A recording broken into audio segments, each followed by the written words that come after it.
Instant payments have been a thing for years now, but there's this one frustrating gap that still exists right where we need it most, the checkout counter.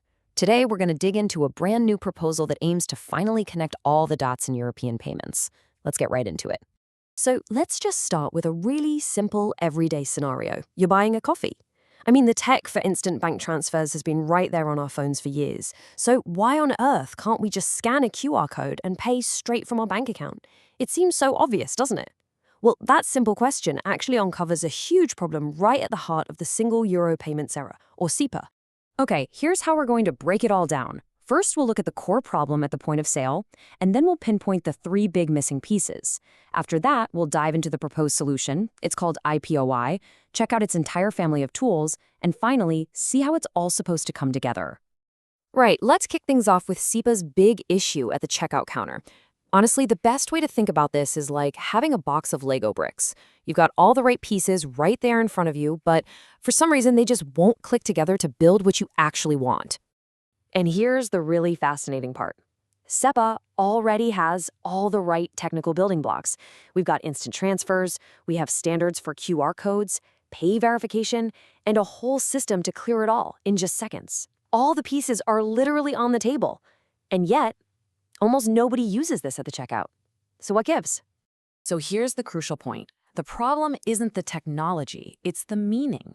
The system we have now, SCT Inst, it was designed for things like paying your electricity bill. The rules of the game, what we call the semantics, are perfect for that.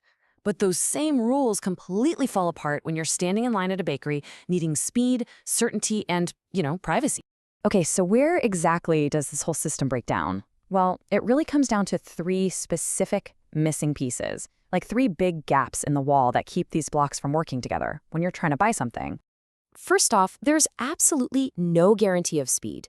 Sure, a payment could be instant, but if there's any little hiccup, it might just silently fall back to a standard, slow transfer that could take hours. A merchant can't just hand over a coffee based on a maybe, and you can't be left standing there wondering what happened. The payment has to be instant or it has to fail, cleanly and immediately. Second, and this is a really big one, there's a massive privacy problem. The current system literally sends your full name and your entire bank account number, your IBAN, directly to the merchant. Think about that for a second. The coffee shop does not need your personal banking details just to sell you a latte. Card payments figured this out decades ago, but SEPA still hasn't, and that's a huge reason people don't want to use it. And finally, the fraud protection is just too soft. The verification of pay system is supposed to check if the shop's name matches the bank account you're paying. But right now, if there's a mismatch, it just gives you a little warning. For a retail payment, a warning isn't good enough. A mismatch needs to be a hard stop, an automatic block to prevent all those phishing scams where criminals stick a fake QR code over the real one. So, this all brings us to the proposed solution, a brand new building block that's been designed to fit perfectly into those gaps we just talked about. It's a simple four-letter code, IPOI, which stands for Instant Payment at Point of Interaction. Now, IPOI isn't some whole new payment system. It's much, much simpler than that. It's basically just a special code, a little label that gets attached to the payment message.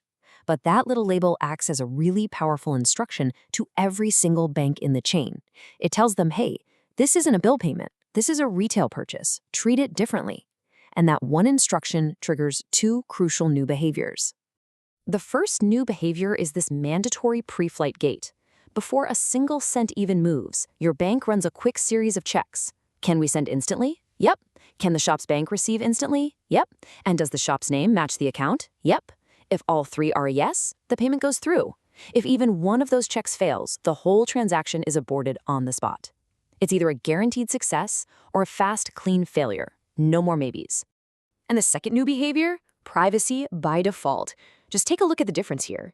On the left, that's what a merchant sees today, your name and your full IBAN. But on the right, with IPOI, your name gets replaced by a generic placeholder, and your IBAN is just gone. It's replaced by a unique ID that can only be used for one thing, refunds. So how do refunds work then? Well, the system does something really clever. It uses an existing field in the payment message called the instruction ID. Your bank creates this totally unique ID just for that one transaction, and that's all the merchant needs to process a refund. It gets routed straight back to your account without them ever seeing your IBAN. It's a beautifully simple solution that doesn't need any new infrastructure. But this whole idea isn't just about buying coffee. The proposal actually extends this concept into a whole family of building blocks, with each one designed for a slightly different job at the point of interaction. So, along with the standard IPOI for retail, you've got IPCA. That one's for payments that also include cash back, which is a great way to get cash from a supermarket, especially when local ATMs are vanishing. And then there's IPOG, which is specifically for paying government bodies, things like taxes or fines, where privacy is deliberately turned off because, well, the government needs to know exactly who paid. This table really sums up the whole family perfectly. As you can see, they all share that same core feature, mandatory instant execution.